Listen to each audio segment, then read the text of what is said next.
कि 23,000 से ज्यादा नौकरियों को रद्द करने का आदेश दे दिया है। 23,753 लोगों की नौकरियां रद्द करने का आदेश कलकत्ता हाईकोर्ट के जरिए मिला है और इस आदेश के मुताबिक 2016 में जिन लोगों को नौकरियां मिली थी उन्हें रद्द कर दिया गया है। यही नहीं, लोगों को 4 हफ्तों में वेतन भी वापस देना होगा। हालांकि इस मामले के सामने आने के बाद अब बहुत सारे सवाल भी उठ रहे हैं। ये ऐसा भ्रष्टाचार का मामला था जिसमें कई गिरफ्तारियां भी हुई और अब सीधे हाईकोर्ट का जो फैसला है उससे सिर्फ राजनेताओं पर असर इसका नहीं, बल्कि जिन लोगों ने नौकरी ज्वाइन की, शिक्षक भर्ती घोटाला जो हुआ, उसका असर अब उन लोगों के ऊपर ना सिर्फ नौकरी रद्द बल्कि वेतन भी वापस करना है। अब चुनावी माहौल में बवाल स्वाभाविक है। आने वाले वक्त में आप सड़कों पर ऐसी स्थिति भी देखेंगे, जो टीचर्स बन चुके हैं उन्हें इस्तीफा देने, उनकी नौकरी रद्द होने में उनके ऊपर असर होगा।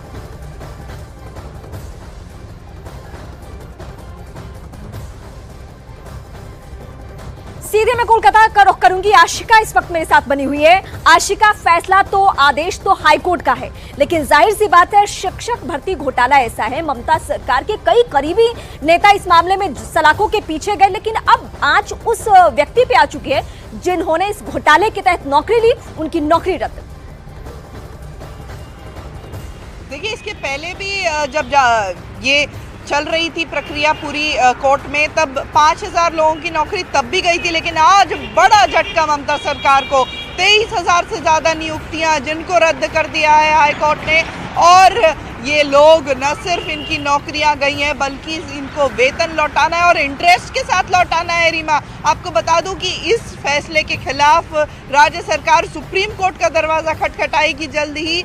तो आगे जो एसएससी को फिलहाल ये निर्देश दिया गया है कि वो नियोग फिर से करें और जो योग्य लोग हैं उनको अब नौकरियां दिया जाए। जो अनियमितता सामने आई थी, आपको बता दूं कि कहीं पर ओएमआर शीट जिस पर परीक्षा दी जाती है पूरी खाली थी, लेकिन नंबर मिले हुए थे उन प्रत्याशियों को, कहीं कोई परीक्षा में बैठा ही नहीं, उनको नौकरियां दी गई। कहीं मियाद खत्म होने के बाद स्पेशली नियुक्तियां की गई, तो 17 तरह की अनियमितता पाई गई जिनके आधार पर ये नियुक्तियां रद्द की गई हैं। आशिका, ये हाईकोर्ट का जो आदेश है उसके बड़े मायने हैं। भले ही सुप्रीम कोर्ट आप जाइए, वहां से क्या फैसला होता है ये सब कुछ अभी वक्त के ऊपर है, लेकिन जितने सबूत अभी तक आ चुके हैं और जिसके आधार पर फैसला हुआ है इसका असर होना ही होना है। लेकिन ममता बनर्जी चूंकि हर मामले को एक सियासी एंगल देती है, एक चुनावी एंगल देती है, और 2024 लोकसभा चुनाव, इस बीच में क्या पार्टी की तरफ से अभी तक कोई स्टैंड लिया गया है, कुछ भी कहा गया है सुप्रीम कोर्ट जाने के अलावा? कोई और बड़ी बात?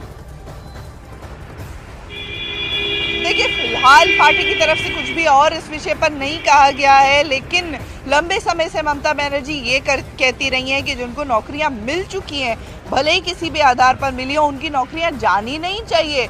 लेकिन आज बड़ा झटका, आपको बता दूं कि अभिजीत गांगुली जस्टिस हुआ करते थे, जो अब भाजपा के नेता हैं, उम्मीदवार हैं तमलुक से, उन्होंने सबसे पहले इस मामले की सुनवाई की और सीबीआई जांच के आदेश दिए। पार्थ चटर्जी बार बार सीबीआई के बुलाने पर भी नहीं जा रहे थे, उनको मजबूर कर दिया। आशिका, कोलकाता की सड़कों पर या बंगाल के अलग अलग जगहों पे अब आंदोलन भी हमें देखने को मिलेगा, क्योंकि जिन लोगों की नौकरियां जा रही है हाईकोर्ट के आदेश के बाद वो चुप नहीं बैठेंगे। इसे सियासी रंग देने की भरपूर कोशिश होगी चुनावी माहौल में। फिलहाल शुक्रिया।